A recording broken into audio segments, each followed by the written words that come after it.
भारत के गुजरात राज्य के अहमदाबाद शहर में 24 जून 1965 को एक साधारण परिवार में एक बच्चे का जन्म हुआ। उस समय किसी को नहीं पता था कि यह बच्चा एक दिन पूरी दुनिया में अपना नाम रोशन करेगा। पिता का छोटा सा कपड़े का काम, परिवार की बढ़ती आर्थिक तंगी, यही वह शुरुआत थी जिसने एक ऐसे साम्राज्य की नींव रखी जो आज पूरी दुनिया में अपनी पहचान रखता है। ये कहानी है गौतम अडानी की, जिन्होंने 10,000 की कमाई से शुरुआत की और आज एशिया के सबसे अमीर व्यक्ति बन गए। लेकिन यह कहानी सिर्फ पैसे की नहीं, यह कहानी है संघर्ष, साहस और असंभव को संभव करने की। आइए जानते हैं एक साधारण लड़का दुनिया का एक उद्योगपति बना और कैसे उन्होंने हर बाधा को पार किया।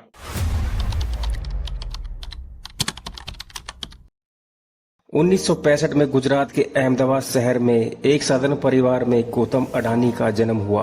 उनके पिता शांतिलाल अडानी एक छोटे कपड़े व्यापारी थे। परिवार की आर्थिक स्थिति बहुत मजबूत नहीं थी, लेकिन परिवार में सपने देखने की आदत थी। उनका परिवार मध्यम वर्गीय था, लेकिन आर्थिक तंगी ने उनके बचपन को संघर्षपूर्ण बना दिया। पिता का काम उम्मीद के मुताबिक नहीं चल रहा था और घर में आमदनी कम थी। जैसे जैसे गौतम बड़े हो रहे थे, परिवार की आर्थिक स्थिति और बिगड़ती जा रही थी। घर का खर्च बढ़ रहा था, लेकिन आमदनी कम थी। ऐसे में गौतम अडानी को अपनी पढ़ाई बीच में छोड़नी पड़ी। मात्र 16 वर्ष की आयु में उन्होंने अपनी पढ़ाई अधूरी छोड़ दी। उनके मन में एक सपना था, कुछ बड़ा करने का, और इसी सपने को लेकर वह मुंबई आ गए। 1981 में गौतम अडानी बड़ी उम्मीदें लेकर मुंबई पहुंचे। यह शहर उस समय भी भारत का आर्थिक केंद्र था। कोई मददगार नहीं, पैसे की तंगी और शहर में छोटा सा अस्तित्व। अडानी ने एक गारमेंट सप्लायर के यहाँ नौकरी शुरू की। यहाँ उन्होंने 3 साल काम किया और व्यापार की बारीकियां सीखी। कैसे माल खरीदा जाता है, कैसे बेचा जाता है और कैसे ग्राहकों से संबंध बनाए जाते हैं। 3 साल बाद अडानी ने नौकरी छोड़ दी और झावेरी बाजार में डायमंड ब्रोकरेज शुरू की। यहाँ उन्होंने हीरे की पहचान, गुणवत्ता और मूल्यांकन के बारे में विस्तार से सीखा। वो कई घंटों तक हीरे को पॉलिश करते और उनकी जांच करते थे। इस कड़ी मेहनत के बाद उन्हें अपनी पहली बड़ी कमाई के रूप में 10,000 का कमीशन मिला। यह राशि आज के हिसाब से बहुत बड़ी नहीं लगती, लेकिन उस समय एक युवा व्यक्ति के लिए बहुत बड़ी उपलब्धि थी।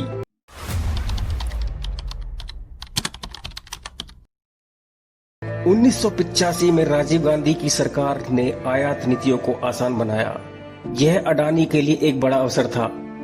उनके बड़े भाई महासुख अडानी ने प्लास्टिक फैक्ट्री खरीदी थी, लेकिन कच्चे माल की कमी के कारण वह चल नहीं पा रही थी। गौतम अडानी ने भाई की फैक्ट्री के लिए पीवीसी और अन्य प्लास्टिक सामग्री का आयात शुरू किया। यहाँ से उनके व्यापारिक सफर की असली शुरुआत हुई। 1988 में गौतम अडानी ने अडानी एंटरप्राइजेस लिमिटेड की स्थापना की। यह कंपनी धातु, कृषि उत्पाद और कपड़े की कमोडिटी ट्रेडिंग करती थी। शुरुआत में काम चल पड़ा और कुछ ही वर्षों में कंपनी ने अपनी एक अलग पहचान बना ली। गौतम अडानी धीरे धीरे एक सफल कारोबारी के रूप में उभरने लगे। 1991 का वर्ष भारत के इतिहास में बहुत महत्वपूर्ण रहा। तत्कालीन प्रधानमंत्री नरसिम्हा राव और वित्त मंत्री डॉक्टर मनमोहन सिंह ने आर्थिक सुधार किए और भारत की अर्थव्यवस्था को दुनिया के लिए खोल दिया। यह आर्थिक उदारीकरण अडानी के लिए वरदान साबित हुआ। उन्होंने इस बदलाव को एक अवसर के रूप में देखा। 1994 में अडानी एंटरप्राइजेस शेयर बाजार में सूचीबद्ध हुई। यह कंपनी के इतिहास में एक महत्वपूर्ण मील का पत्थर था। अब कंपनी के पास सार्वजनिक पूंजी थी, जिससे वह और अधिक विस्तार कर सकती थी। इसी बीच 1986 में गौतम अडानी की शादी अहमदाबाद की प्रीति पटेल से हुई। प्रीति डेंटिस्ट है और उन्होंने हमेशा अडानी के सफर में उनका साथ दिया।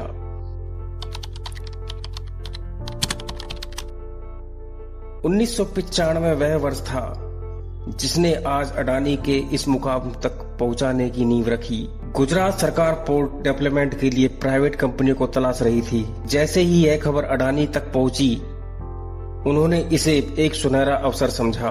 उन्होंने गुजरात के सबसे बड़े बंदरगाह मुद्रा पोर्ट का टेंडर जीत लिया। यह अडानी के जीवन का सबसे महत्वपूर्ण निर्णय था।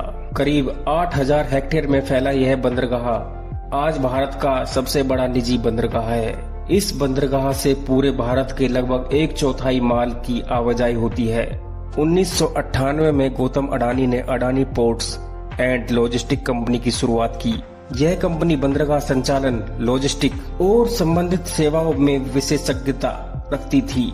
मुद्रा पोर्ट विशेष आर्थिक क्षेत्र सेज के तहत बना था, जिसका मतलब है कि प्रमोटर कंपनी को कोई टैक्स नहीं देना पड़ता। इस जोन में power plant, private rail line और एक प्राइवेट एयरपोर्ट भी है। आज अडानी पोर्ट्स देश की सबसे बड़ी पोर्ट मैनेजमेंट कंपनी है और 7 समुद्री राज्यों में इनके 13 डोमेस्टिक पोर्ट्स हैं। जब अडानी का व्यवसाय तेजी से बढ़ रहा था, तब उनके जीवन में एक भयानक घटना घटी। 1 जनवरी 1998 को वे अपने दोस्त के साथ कर्णावती क्लब से निकल रहे थे कि रास्ते में एक स्कूटर ने उनकी गाड़ी रुकवाई और उन्हें किडनैप कर लिया गया। उन्हें छोड़ने के बदले 15 लाख रुपए की फिरौती मांगी गई।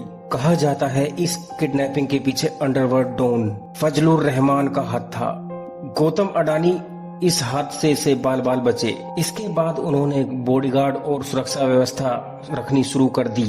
1999 में अडानी ग्रुप ने विल्मर बिजनेस ग्रुप के साथ मिलकर खाने के तेल के व्यवसाय में कदम रखा। फॉर्चून ब्रांड के तहत उन्होंने रिफाइंड लॉन्च किया।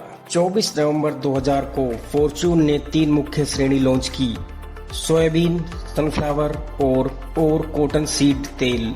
यही वह फॉर्चून है जिसका तेल आज लगभग हर भारतीय घर में इस्तेमाल होता है।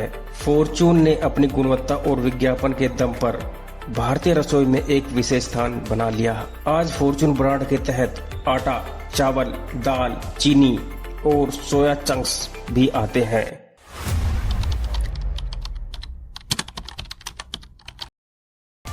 2005 में अडानी ग्रुप ने फूड कॉरपोरेशन ऑफ इंडिया के साथ मिलकर अलग अलग राज्यों में बड़े बड़े साइलोस बनाए। साइलोस बड़े कंटेनर होते हैं जिसमें अनाज को लंबे समय तक सुरक्षित रखा जाता है। अडानी ग्रुप ने अनाज को लाने और ले जाने में आसानी के लिए रेलवे साइडिंग एरिया में साइलोस बनवाए।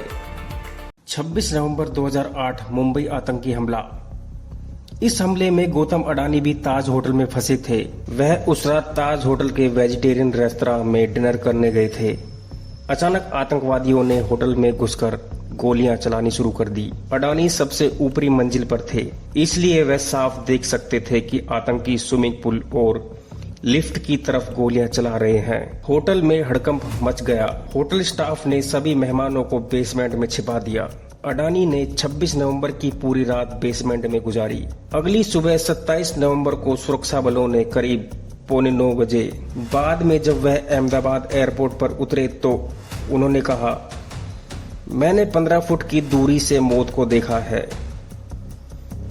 वह आज भी उन पलों को याद करके सिहर उठते हैं।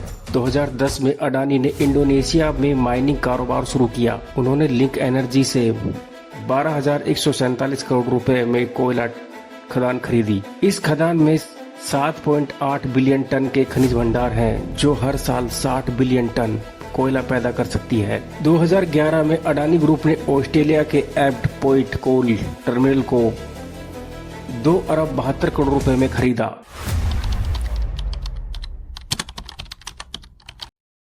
– 2022 में गौतम अडानी एशिया के सबसे अमीर व्यक्ति बन गए। वर्ष की शुरुआत में ही उन्होंने मुकेश अंबानी को पीछे छोड़ दिया। इसके बाद उन्होंने दुनिया के दूसरे सबसे अमीर व्यक्ति बर्नार्ड अर्नोल्ट को पीछे छोड़ दिया। फोर्ब्स की रियल टाइम बिलियनियर्स लिस्ट में वह दूसरे नंबर पर आ गए। उस समय उनकी नेटवर्थ 154.7 अरब डॉलर थी, जबकि अर्नोल्ट की 153.8 अरब डॉलर। पहले स्थान पर एलोन मस्क थे, जिसकी नेटवर्थ 273.7 अरब डॉलर थी।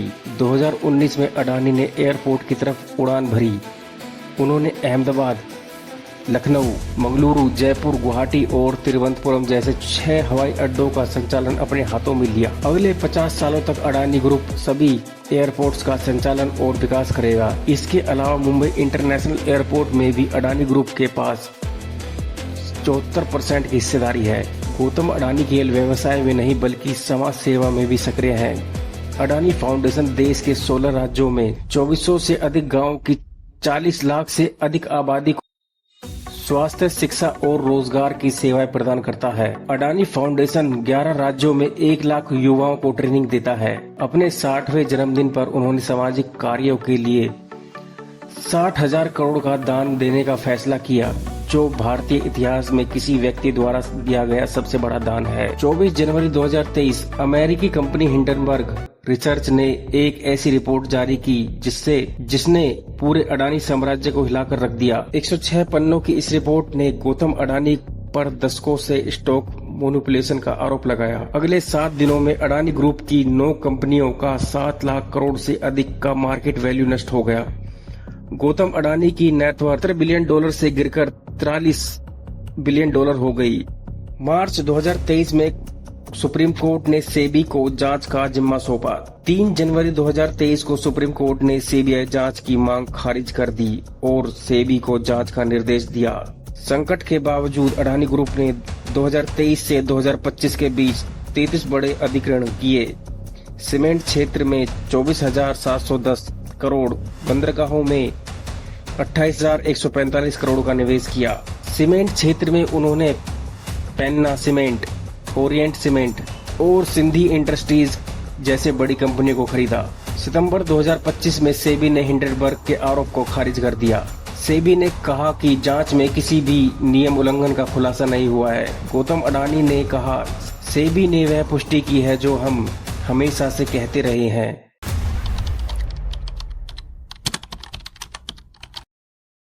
24 जून 2026 को गौतम अडानी ने अपनी एजीएम में ऐतिहासिक घोषणा की।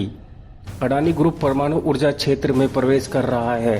2035 तक 10 गीगावाट क्षमता का लक्ष्य है। ग्रुप 2 लाख करोड़ का पावर एक्सपेंशन प्रोग्राम चला रहा है और अगले 5 वर्षों में 45 गीगावाट क्षमता का लक्ष्य रखा है। नवी मुंबई इंटरनेशनल एयरपोर्ट ने दिसंबर 2025 में संचालन शुरू किया। 9 करोड़ यात्रियों की क्षमता वाला यह भारत में विमानन क्षेत्र में एक मील का पत्थर है।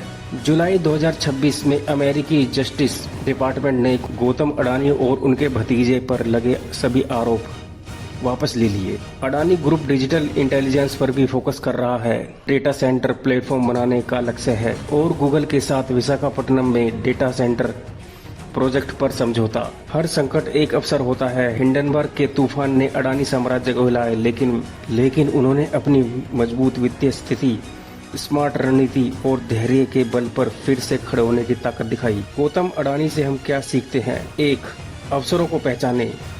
अडानी ने हर अवसर को देखा और लाभ उठाया, चाहे वह प्लास्टिक आयात हो, बंदरगाह प्रबंधन या एयरपोर्ट संचालन। 2.